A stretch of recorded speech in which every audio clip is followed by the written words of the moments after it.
पढ़ेंगे हम 11th class का 6 नंबर का पार्ट, जो कि हमारा है परिक्षेपण के माप। उसके बारे में जानेंगे। ये पार्ट नंबर 6 है, पार्ट नंबर 6 है और क्लास आपका 11th क्लास का पार्ट है। इसके MCQ हम करेंगे। देखते हैं पहले नंबर का क्वेश्चन कौन सा है। अपकरण की सबसे सरल माप है। पहले नंबर का क्वेश्चन हमारे पास है, अपकरण की सबसे सरल माप है। ऑप्शन है 1 चतुर्थक विचलन, ऑप्शन सेकंड है मध्य विचलन, ऑप्शन थर्ड है विस्तार, ऑप्शन फोर्थ है परिमाप विचलन। तो अपकरण की सबसे सरल माप आपका विस्तार है। विस्तार का जो सूत्र है, तो विस्तार का सूत्र आपका है L minus S। L minus विस्तार बराबर L माइनस S है। तो अपकरण की सबसे सरल माप विस्तार है आंसर। क्वेश्चन नंबर सेकंड है, पदों के विचरण का माप ही अपकरण है, यह कथन किसका है। पदों के विचरण का माप ही अपकरण है, यह कथन किसका है। ऑप्शन 1 है बाउले का, ऑप्शन सेकंड है बुक्स एम डिश का, ऑप्शन थर्ड है काफका, ऑप्शन फोर्थ है कॉर्नर का। तो राइट आंसर हो जाएगा बाउले का कथन है। ऑप्शन 1 राइट आंसर है कि पदों के विचरण का माप ही अपकरण है, कथन किसका है, तो बाउले का। ऑप्शन नंबर थर्ड है कि मध्य विचलन की गणना की जाती है। ऑप्शन 1 है माध्य से, ऑप्शन सेकंड है मध्यका से, ऑप्शन थर्ड है बहुलक से, ऑप्शन फोर्थ है उपरोक्त सभी से। तो माध्य विचलन की गणना का आंसर होगा उपरोक्त सभी से माध्य विचलन की गणना की जाती है। माध्य से भी की जाती है, मध्यका से भी की जाती है, बहुलक से भी की जाती है। तो ऑप्शन फोर्थ राइट आंसर होगा उपरोक्त सभी से। क्वेश्चन नंबर चौथा है, परिमाप विचलन की गणना की जाती है। ऑप्शन 1 है समांतर माध्य से, ऑप्शन सेकंड है भूनिष्ठ से, ऑप्शन थर्ड है मध्यका से, ऑप्शन फोर्थ है उपरोक्त सभी से। तो परिमाप विचलन की गणना की जाती है, तो ऑप्शन 1 राइट आंसर होगा। समांतर माध्य से परिमाप विचलन की गणना की जाती है।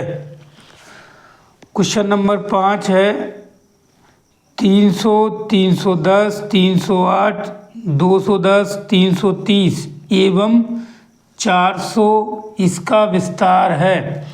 ऑप्शन 1 है 200, ऑप्शन सेकंड है 210, ऑप्शन थर्ड है 190, ऑप्शन फोर्थ है 308। वैसे इसका राइट आंसर 190, मतलब थर्ड नंबर का जो ऑप्शन है वो राइट आंसर होगा। अब ये होगा कैसे, तो हमने कहा कि विस्तार का सूत्र है बराबर L माइनस S। तो L का मतलब है सबसे लॉन्ग संख्या, तो इसमें लॉन्ग संख्या 400 है। S का मतलब है सबसे छोटी संख्या या शॉर्ट संख्या, तो शॉर्ट संख्या इसमें 210 है। तो हम विस्तार में रखकर देख सकते हैं। विस्तार को हम रेंज कहते हैं। R से भी हम सर्टिफाई कर सकते हैं, R बराबर L माइनस S। तो आंसर आएगा L सबसे बड़ी कौन सी है, तो 400 है।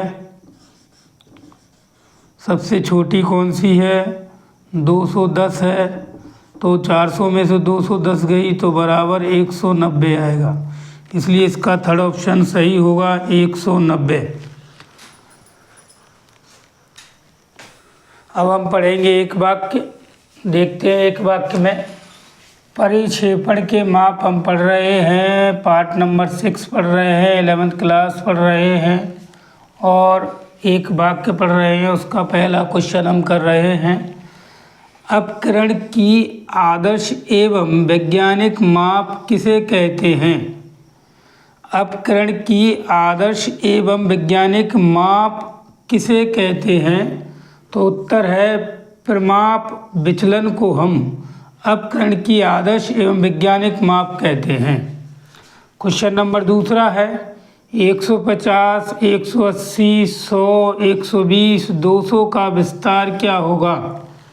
तो ज्ञात करके देख लेते हैं कि 150, 180, 100, 120, 200 का विस्तार क्या होगा। हमारे पास फार्मूला है R बराबर L माइनस S। तो हम रख लें L का मान, सबसे लॉन्ग मान कौन सा है तो 200, सबसे शॉर्ट मान कौन सा है तो 100, माइनस करेंगे 200 में से 100 तो 100 आएगा। तो 150, 180, 100, 120, 200 का विस्तार क्या है तो आंसर है 100 है, उत्तर है 100। क्वेश्चन नंबर तीसरा है श्रेणी के प्रत्येक मूल्य पर आधारित माप है। उत्तर है माध्य विचलन। श्रेणी के प्रत्येक मूल्य पर आधारित माप है माध्य विचलन। चौथे नंबर का क्वेश्चन है माध्य विचलन का सूत्र लिखिए। उत्तर है x बार बराबर सिग्मा कोष्टक में dx बार बटे में n। ये माध्य विचलन का सूत्र है x बार बराबर सिग्मा कोष्टक में dx बार बटे में n। पाँचवें नंबर का क्वेश्चन है किस प्रकार के विचलन में बीजगणितीय चिन्हों का ध्यान रखा जाता है। उत्तर है परिमाप विचलन में बीजगणितीय चिन्हों का ध्यान रखा जाता है। क्वेश्चन नंबर 6 है प्रत्यक्ष विधि का परिमाप विचलन का सूत्र लिखिए। प्रत्यक्ष विधि का परिमाप विचलन का सूत्र लिखिए। उत्तर है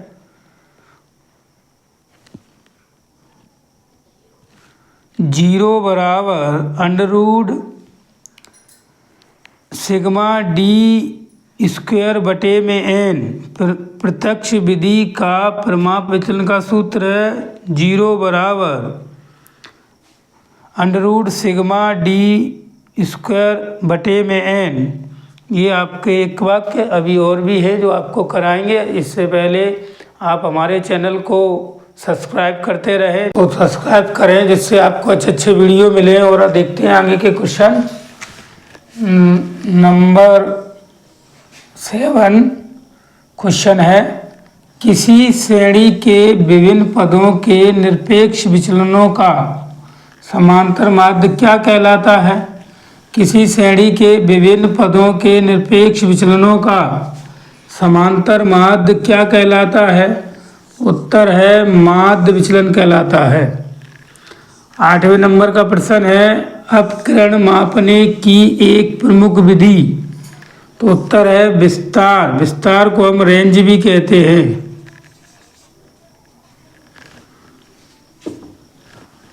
क्वेश्चन नंबर 9 है श्रेणी के सबसे बड़े पद मूल्य तथा सबसे छोटे पद मूल्य के अंतर को क्या कहते हैं। तो श्रेणी के सबसे बड़े मूल्य और सबसे छोटे मूल्य के अंतर को हम रेंज कहते हैं। हिंदी में हम विस्तार कहते हैं। तो आंसर है विस्तार। श्रेणी के सबसे बड़े पद मूल्य तथा सबसे छोटे पद मूल्य के अंतर को उत्तर है विस्तार कहते हैं। तो साथियों ये था पार्ट नंबर 11th क्लास का परिक्षेपण के माप। विस्तार परास कह सकते हैं, रेंज कह सकते हैं। तो साथियों आप हमारे चैनल को सब्सक्राइब करें जिससे हम और अच्छे अच्छे वीडियो आपके लिए लाएं। क्लास बाय क्लास 11th के बाद 12th का। साथियों धन्यवाद।